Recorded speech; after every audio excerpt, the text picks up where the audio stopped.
किसी भी प्रकार की आपदाओं से ऊपर उठकर अपनी यात्रा को अविरत रखने की स्वाभाविक प्रकृति के अनुसार नीलकंठवर्णी बढ़ चले विश्व के सबसे ऊंचाई पर स्थित प्रदेश तिब्बत में।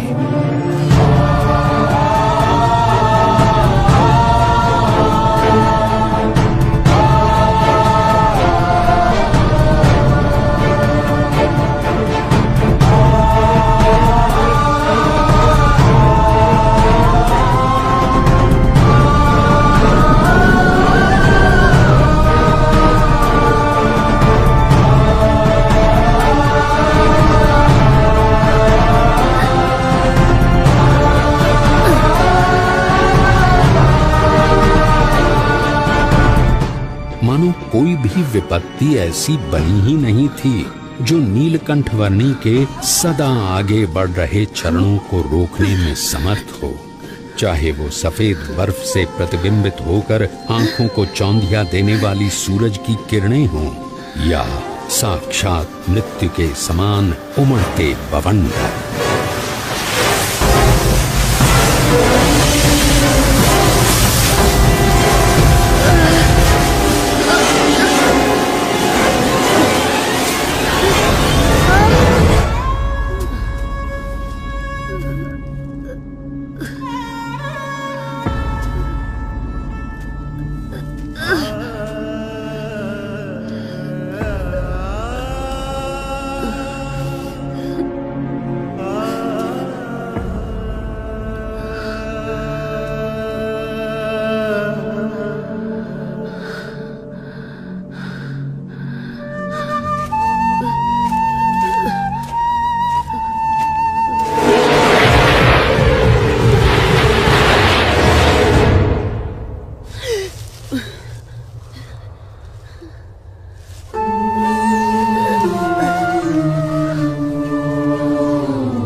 नीलकंठवर्णी ने अपनी यात्रा को जारी रखा हिमालय के शिखरों से भरे हुए प्रदेश तिब्बत में।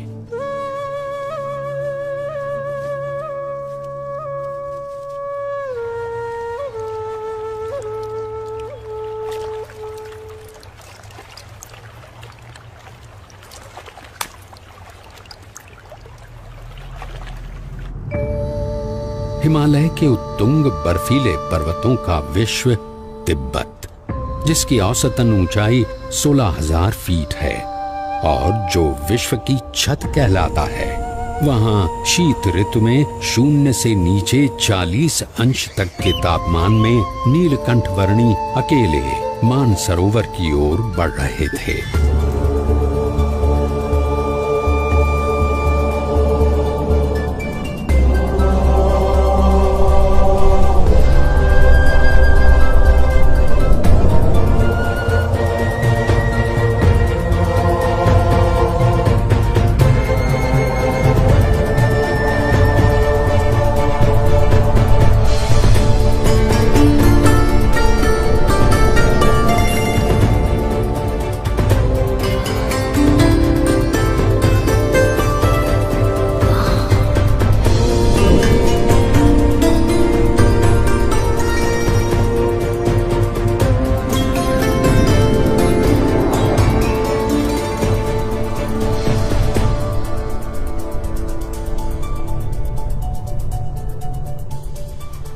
परमात्मनि यो रक्तो विरक्तो अपरमात्मनि।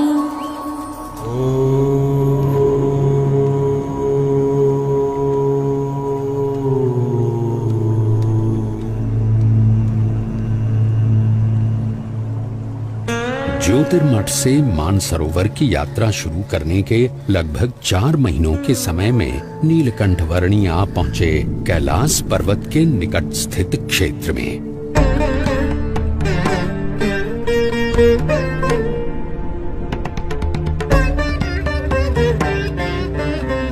लगभग 21,700 फीट ऊंचे कैलाश पर्वत की तलहटी में राक्षस ताल सरोवर के निकट लगभग 15,000 फीट की ऊंचाई पर स्थित विश्व के सबसे ऊंचे मीठे जल के सरोवर मानसरोवर पर नीलकंठ वर्णी आ पहुंचे।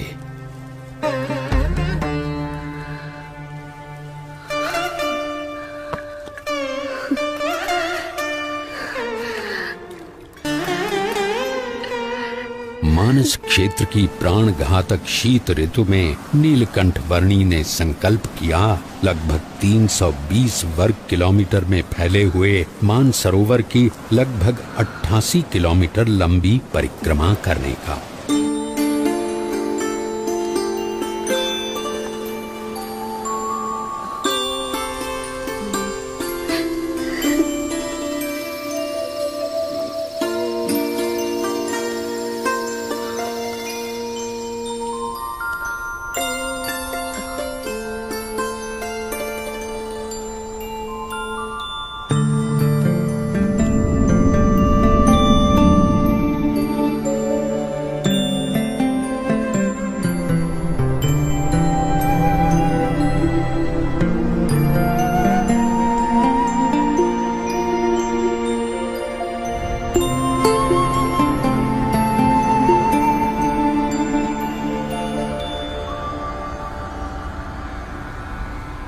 धर्म नियम और भक्ति क्रियाओं के पालन में कोई भी समझौता न करके नीलकंठ वर्णी मुमुक्षु मात्र के लिए जैसे एक उदाहरण प्रस्थापित कर रहे थे। जहां शीत ऋतु में पीने के लिए भी पानी की व्यवस्था उपलब्ध नहीं थी, वहां भी स्नानादिक नित्य नियमों का पालन करते हुए भक्ति पूर्वक नित्य पूजा के नियम को भी दृढ़ रखते हुए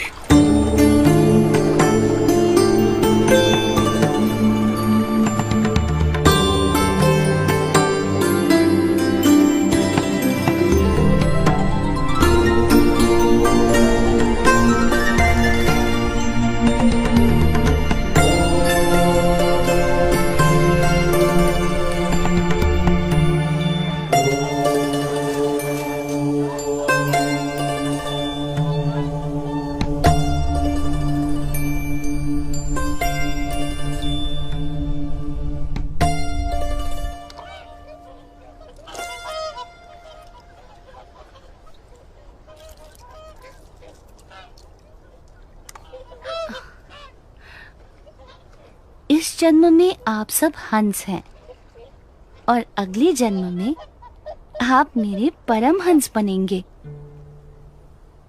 इस जगत में साधुत्व के जो परम विशिष्ट आदर्शों का सृजन होगा, उसका आप सब हिस्सा बनोगे। पश्चिम दिशा में मुमुक्षु मेरी प्रतीक्षा में है। भविष्य में वहां मेरा कार्य क्षेत्र होगा। समय आने पर आप सबको वहां मनुष्य जन्म मिलेगा।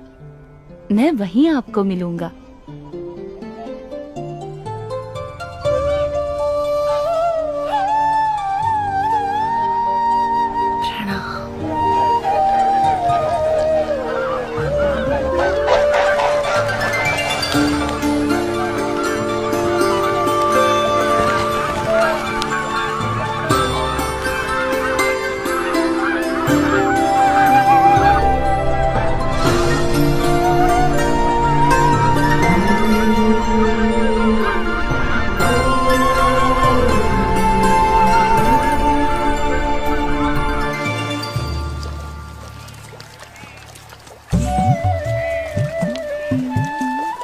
शीत ऋतु तिब्बत प्रदेश में बिताकर नीलकंठ वर्णी पुनः बद्रीनाथ जाने के लिए निकल पड़े।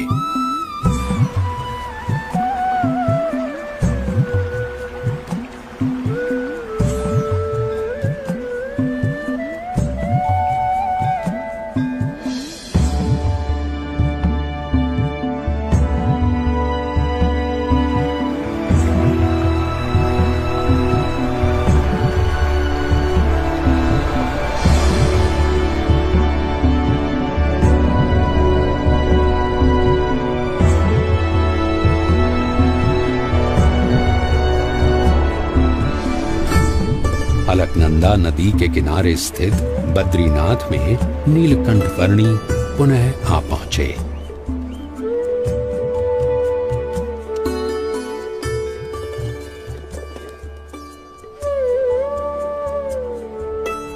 जय बद्रीनाथ जी की जय बद्री विशाल, जय बद्री। ओ पुजारी जी आ गए।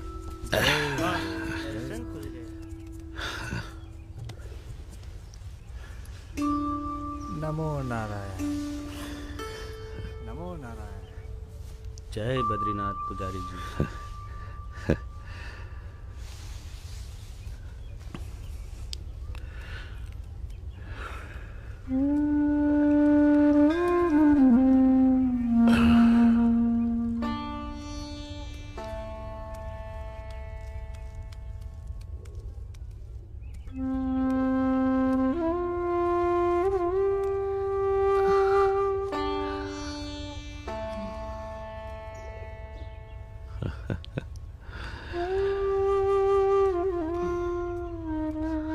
नीलकंठ वर्णी,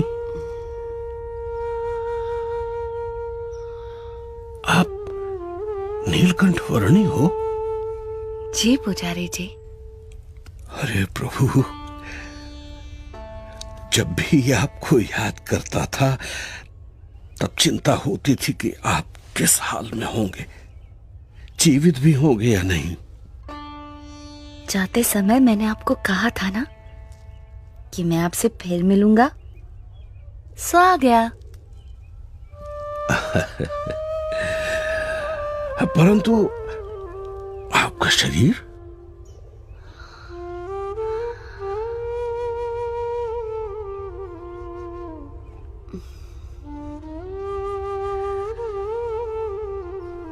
कितना दुबला पतला हो गया है। चलिए, सबसे पहले कुछ अन्न ग्रहण कर लीजिए। आइए प्रभु, पधारिए। यहां से चलिए प्रभु, इस तरफ से पधारिए।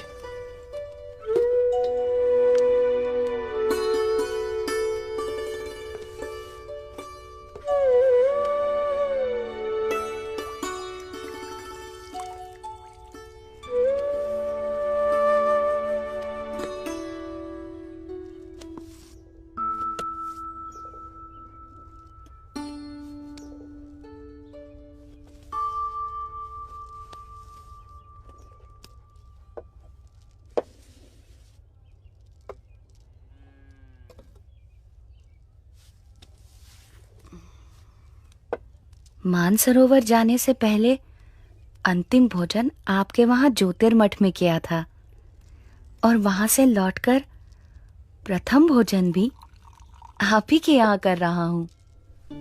अकल्पनीय। वहां ऊपर 6 महीने तक आप क्या खाकर जीवित रहे?